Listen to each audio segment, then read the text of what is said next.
Assalamualaikum warahmatullahi wabarakatuh.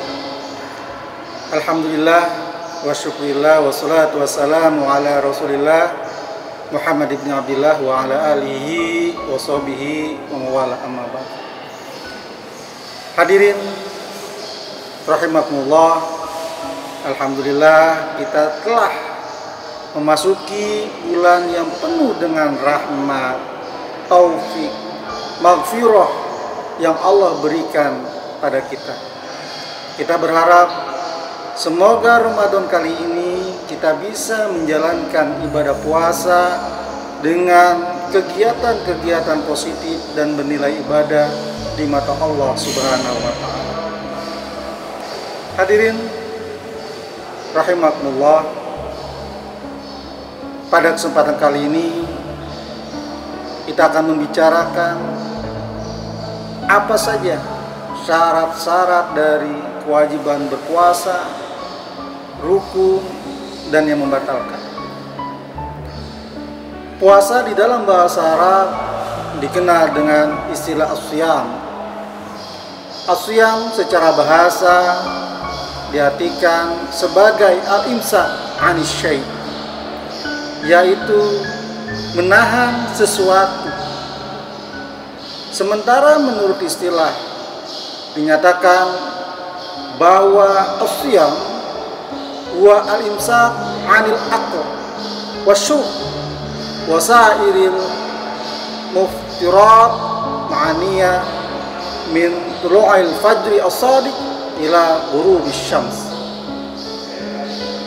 Bahwa puasa adalah menahan makan, minum, dan semua yang membatalkan puasa. Ma'aniyah dibarengi dengan niat. Min tulu'i fajri as-sadiq ila ghurubis syams.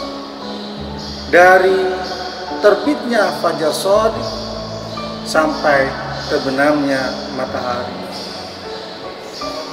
Maka secara istilah tersebut dapat dipahami bahwa ibadah puasa adalah ibadah menahan dari hal-hal yang membatalkan puasa dari waktu fajar sampai terbenam matahari.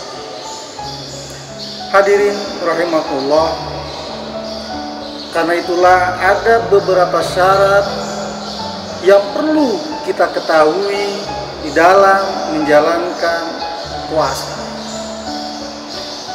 Yang pertama adalah syarat pertama al-Islam. Yang berpuasa haruslah beragama Islam. Maka la yajib wa la yasih as-siyam minal kafir. Maka tidak wajib dan tidak sah puasa orang yang non muslim. Jadi yang orang non muslim mereka berpuasa pada bulan Ramadan itu tidak wajib, pun tidak sah puasanya. Kenapa? Li'anna siyam ibadah la tasihu minal kafir. Bahwa sesungguhnya puasa itu adalah ibadah yang tidak sah ibadah itu dari orang yang tidak beriman kepada Allah Subhanahu wa Ta'ala, atau orang kafir atau orang non-muslim. Karena itulah syarat pertama bagi seorang yang ingin melaksanakan ibadah puasa haruslah beragama Islam. Yang kedua adalah al-bulugh, yakni balik. Bagi seorang wanita, indikasi dia telah balik adalah khuruj dam haid, keluarnya darah haid lin nisa bagi wanita. Sementara bagi laki-laki, tanda baliknya laki-laki adalah ikhtilam, adanya mimpi basah. Apabila sudah ada mimpi basah bagi laki-laki, kemudian keluarnya darah haid bagi perempuan, maka itulah indikator bahwa ia telah balik. Maka la yajibus siyam ala shabi, tidak wajib berpuasa bagi anak kecil yang belum balik. Sebagaimana di dalam sebuah hadis, rufi'al qalam an salasah, bahwa diangkatnya catatan itu karena 3 hal. Salah satunya adalah as-sabi hatta yahtalim, anak kecil sehingga ia bermimpi basah atau ihtilam. Nah, bagaimanakah puasanya jika anak kecil meskipun tidak wajib tapi dia berpuasa, mengikuti aturan yang ada, tidak melakukan sesuatu yang membatalkan puasa? Maka dikatakan wa yasihu min ghairil balik law shoma, maka sah puasa orang yang belum balik walau shoma, meskipun dia berpuasa. Artinya tidak ada kewajiban bagi orang yang belum balik untuk berpuasa, namun apabila dia berpuasa maka berpuasanya sah. Karena itu para ulama menyarankan, meskipun belum ada kewajiban, tapi bagaimana orang tua mendidik anaknya sehingga anaknya terbiasa berpuasa, terkhusus di bulan Ramadan. Hadirin rahimakumullah, yang ketiga, syurut wujubis syiyam adalah al-aql, berakal. Maka la yajibus syiyam 'alal majnun, tidak ada kewajiban berpuasa bagi orang yang majnun, yang gila. Sebagaimana dalam sebuah hadis, rufi'al qalam an salasah al-majnun hatta yafiq, bahwa dihapusnya catatan itu ada 3. Salah satunya adalah al-majnun hatta yafiq, orang yang gila sehingga dia sadar kembali. Hadirin rahimahullah, syarat selanjutnya dari syurut wujubis syiyam adalah as-sihhah, adanya kesehatan.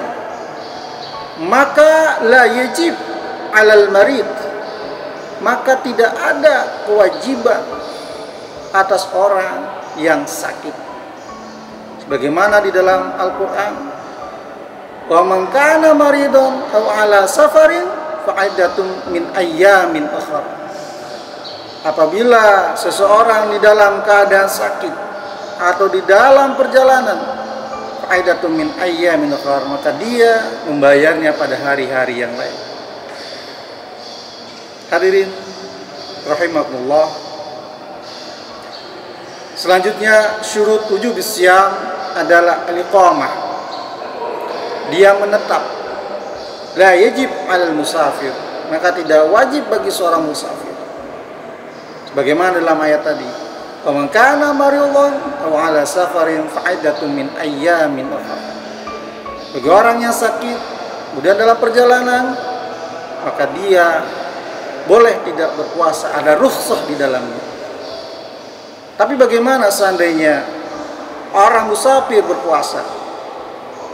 Dalam ulama menyatakan bahwa falau shamal musafir sahha siyamuhu, seandainya orang musafir berpuasa, sahha siyamu, maka sah siamnya, puasanya orang yang musafir.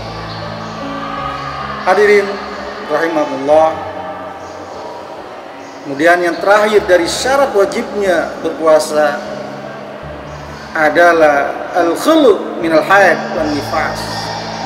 Karena adanya haid dan nifas, maka seseorang yang kemudian keluar darah haid misalnya, atau dia sedang nifas, maka la yajib wala yasih, tidaklah wajib dia berpuasa, pun ketika dia berpuasa maka puasanya tidak sah.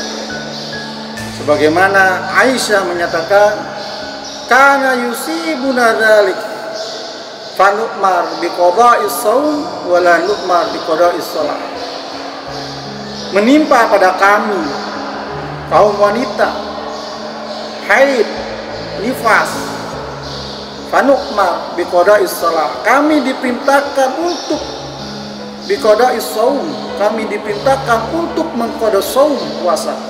Walau nu'mar biqada'is shalah, dan kami tidak diperintahkan untuk mengqada shalah. Artinya apa?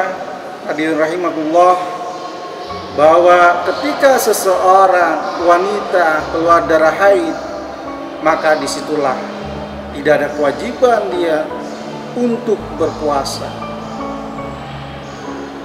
Ketika pun dia memaksa puasa, puasanya pun tidak sah karena tidak diajarkan oleh Rasulullah Shallallahu Alaihi Wasallam.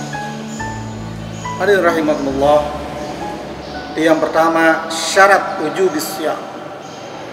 Yang kedua adalah rukun as-syiyam. Apa saja rukun as-syiyam? Yang pertama adalah al-imsak 'anil muftirat min tulu'is syams ila ghurub, min tulu'il fajr ila ghurubis syams.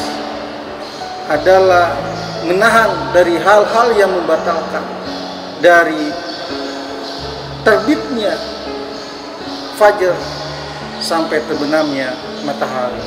Ini rukun. Yang kedua, rukun dari puasa adalah an-niyat. Harus ada niat. Kenapa? Fabin niyat tamyiz al-amal al-maqsudah lil ibadah an ghairiha min al-a'mal.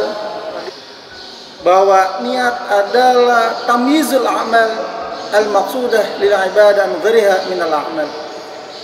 Bahwa niat adalah membedakan perbuatan yang dituju di dalam ibadah, bahwa perbuatan itu berbeda dengan perbuatan yang lainnya. Maka biasanya ketika kita puasa Ramadan, malamnya kita mengucapkan nawaitu shauma ghadin anadai fardhi syahri ramadhana hadis sanati fadlillahi ta'ala. Saya berniat puasa Ramadan esok hari pada bulan Ramadan wajib karena Allah Ta'ala. Ini kita niatkan setiap malam, dan biasanya diniatkan pada saat kita selesai atau dalam menjalankan sholat tarawih. Hadirin rahimakumullah, dan yang terakhir adalah al-mubtilat minas shaum, adalah hal-hal yang membatalkan puasa. Ada beberapa yang membatalkan puasa. Yang pertama adalah al-aql wa syurb amdan, makan dan minum dengan disengaja.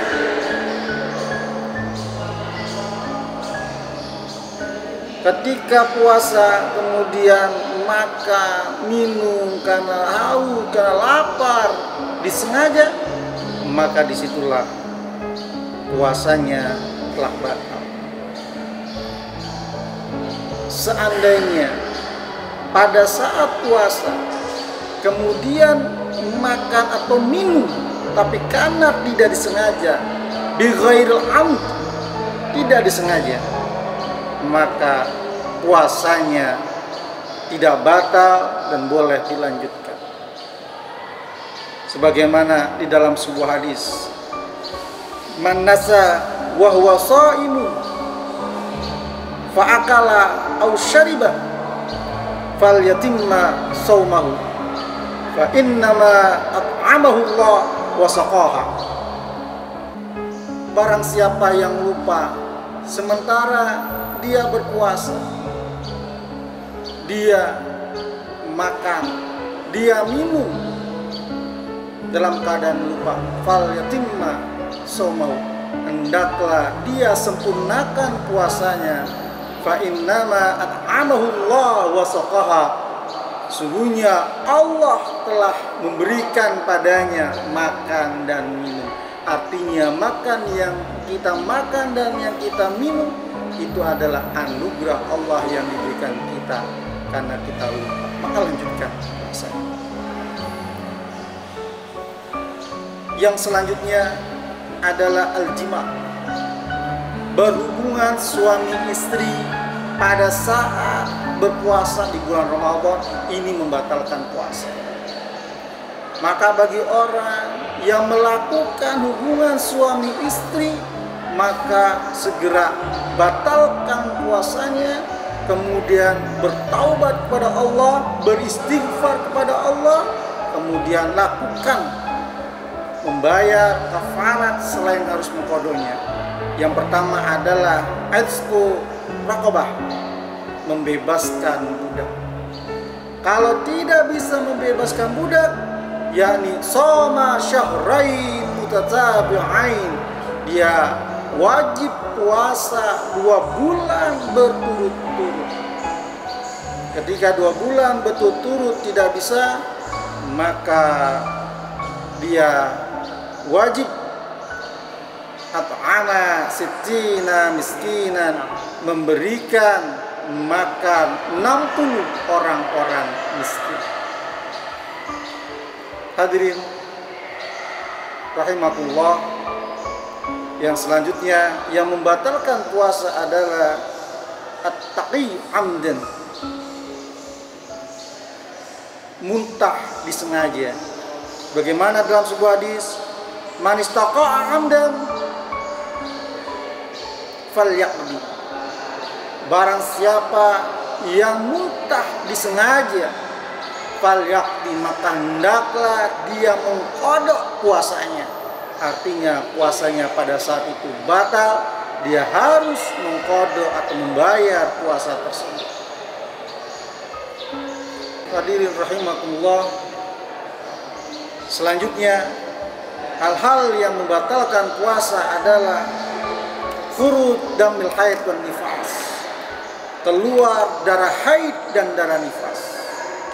Apabila seorang wanita dia berpuasa, kemudian saat berpuasa di tengah jalan keluar darah haidnya, maka disitulah telah batalat saumuha, telah batal puasa wanita tersebut.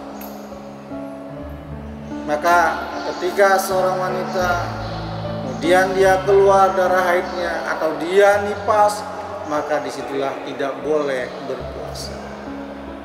Yang terakhir yang membatalkan puasa adalah ar-riddah, murtad, keluar dari Islam.